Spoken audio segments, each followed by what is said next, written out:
नमस्कार, स्वागत है आपका न्यूज फॉर एशिया में। आपके साथ हूं मैं संपदा। पश्चिम बंगाल की मुख्यमंत्री ममता बनर्जी ने शनिवार को कहा कि देश में कोरोना संक्रमण केंद्र के पिछले 6 महीनों में कोई काम न करने का नतीजा है, क्योंकि केंद्रीय मंत्री और नेता बंगाल पर कब्जा करने के लिए रोज राज्य आ रहे थे। बनर्जी ने विधानसभा में तृणमूल कांग्रेस के विधायक विमान बंदोपाध्याय की तीसरी बार अध्यक्ष के तौर पर निर्वाचित होने के बाद हमला बोला। सांप्रदायिक उकसावे वाली गतिविधियों के खिलाफ सख्त कार्रवाई करने की चेतावनी देते हुए सीएम ने दावा किया कि भाजपा चुनाव जीतने में नाकाम रहने के बाद हिंसा भड़का रही थी। बनर्जी ने निर्वाचन आयोग में सुधार की जरूरत पर जोर देते हुए कहा कि मैं चुनौती दे सकती हूं कि अगर निर्वाचन आयोग ने सीधे उनकी मदद न की होती तो भाजपा 30 सीटें भी नहीं जीत पाते। इस चुनाव में निर्वाचन आयोग के सामने कुछ स्थानों पर छेड़छाड़ हुई है। इसके साथ ही उन्होंने दावा किया कि अब भाजपा जनादेश को स्वीकार नहीं कर सकते और फर्जी वीडियो पोस्ट करके हिंसा भड़का रहे हैं। उन्होंने प्रशासन को हिंसा और सांप्रदायिक तनाव भड़काने की कोशिश करने वालों के खिलाफ सख्त कार्रवाई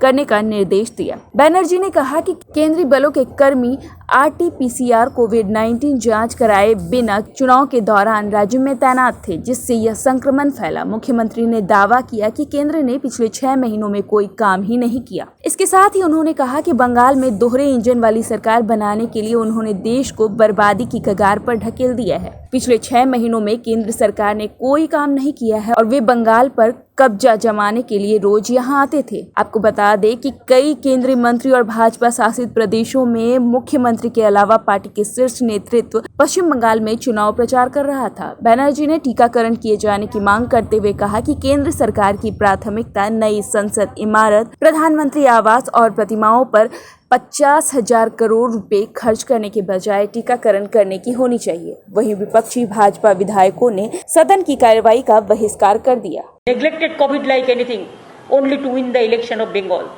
Even now also they cannot accept the mandate. Instead of helping the COVID people, they are sending the central team to Bengal to see the. You see the attitude within 24 hours. They cannot digest. And why their ministers are coming for this? They should visit the COVID hospital. I visited COVID hospital. Tell them the ministers to visit the COVID hospital instead of coming to Bengal. And instead of coming to sending the people and sending the villages to spread the COVID, it is better to go to the COVID hospital and take care wherever you are.